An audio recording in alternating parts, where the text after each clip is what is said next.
It's so unclear why a conceptualization of our case that involved just like deploying hundreds of thousands of Blackwater minions to every country in the world to ensure that we totally destroyed any resemblance of opposition to aid was the only conceptualization that the negative team were ever prepared to engage in our policy. It was your entire speech. It said that NGOs, i.e. the actor in this debate, should be able to, if they want to, hire security guards to facilitate the delivery of aid. Right? At what point did that involve shooting people at random, invading countries, taking over the place, doing weird stuff with local tribes? The policy was very simple. NGOs weren't required to have PMCs wherever they went. Like when they visited the Northern Territory, the Red Cross doesn't need to take Blackwater with them. They're locked out of taking these private military contractors if they're not needed.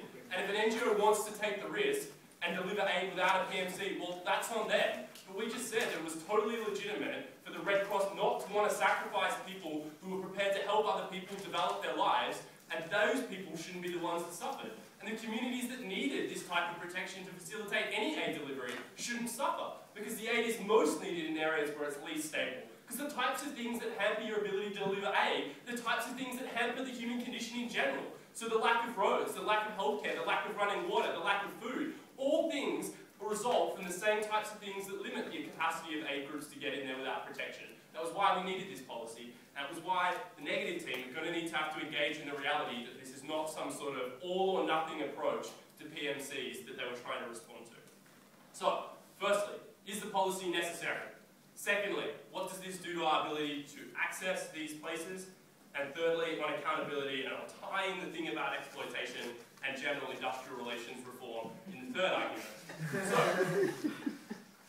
we heard that NGOs are pure and that there's lots of them and that they're really positively motivated groups that are just going to want to stay there. And that may be true, but we think for the vast majority of large-scale NGOs that are conducting operations in lots of different countries, they rely upon insurance to be able to guarantee the safety of their workers. They rely upon more than just people with goodwill or shack painters out to get a roads, Madam Speaker. We think they need more people than just the most purely motivated because they have wide operations to conduct in. So we think that it is important that they're able to have safety, and that if they want safety, they should be allowed to provide it for themselves. If they don't want their bases bombed, if they don't want their people kidnapped, if they don't want their people tortured, it should be legitimate for them to employ the types of security that they need. The suggestion that the United Nations is more reliable is a very interesting one. The people of Rwanda would beg to disagree when the United Nations pulled out after 2 Belgian peacekeepers were killed. The Somalis in Mogadishu would beg to disagree that the international force really provided them the protection that they needed after they were forced to pull out because of political reasons that we've all heard so much about in debating. The reality is, Madam Speaker, that the types of political incentives and the types of resource incentives that apply to the actors that they wanted to defend at the best points in their case meant that they could not provide the type of security, the type of reliability, and the ongoing support that private military contractors could. More importantly, Kiran told you that these groups weren't focused on aid, like the ways in which you could get PMCs to be focused on the delivery of aid. So when a group or a country or the United Nations invades that country, they have a different set of incentives compared to each individual NGO. When an NGO can tailor their security operations and can require that a certain road be protected because that's important to delivering aid, even if it's not important to accessing oil or protecting your commercial interest or preserving stability in a particular region, that was important to the people of that region having access to the type of aid that could then be delivered. But also, we think that the way the United Nations constructs these missions, and member countries have an incentive to give the worst possible troops they can to the peacekeeping operations so that they maintain the control of their own troops. And they don't want to lose their best troops or their best resources or their best technology, which is why the UN is often massively understaffed, and the ability of those NGOs to control or require a higher standard or the standard that's most suitable or the type of service that's most suitable to their delivery is lessened when they don't control that process. On the question of effectiveness, before I move on here, of these PMCs, we heard a Madeline-esque argument about geography affecting the capacity of PMCs to be able to go about their business. We think satellite technology empowers you to look at terrain, and also a technological advantage will outdo any sort of like homing pigeon advantage. So,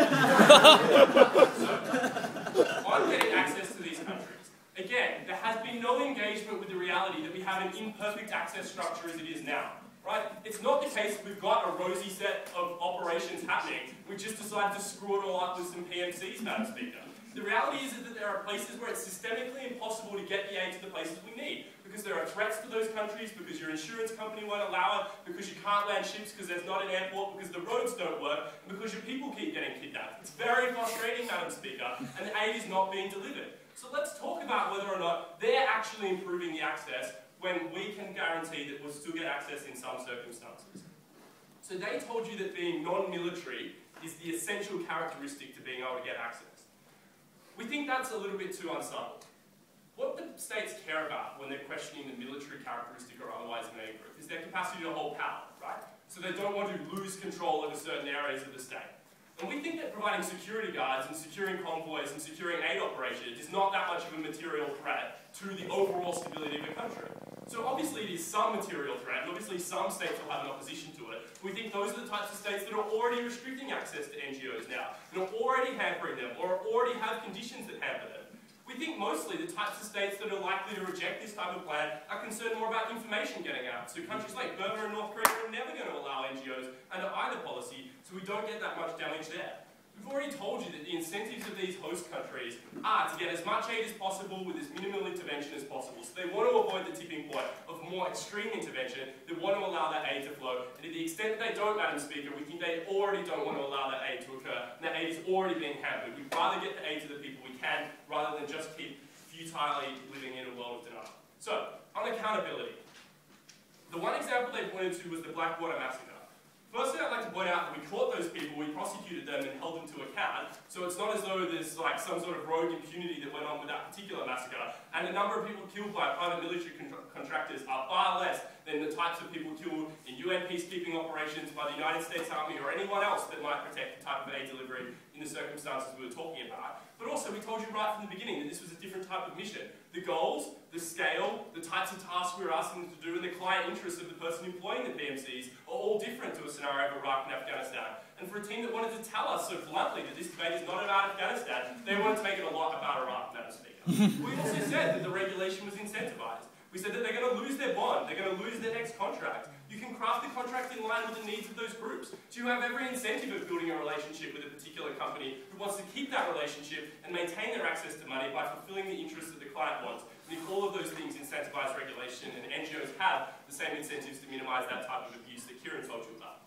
On PMC's exploitation of their own employees, in line with the general policy of not lying to employees and not denying them healthcare benefits, we would extend such a policy to these types of employers. But we also think there's far less protection for these companies than for the state, because the state has a huge amount of capacity to work its own laws and work its legislation to facilitate preferential treatment for state-based employers that a corporation can't legislate for itself in a way to achieve that type of outcome. But also, your model of expansion belies kind of market principles that say when you try to employ more people, you're going to have to give them more attractive packages to lure them away from what they're otherwise doing. So if anything, the conditions are going to get better for PMCs, and that, Madam Speaker, is the primary reason you should follow your firm.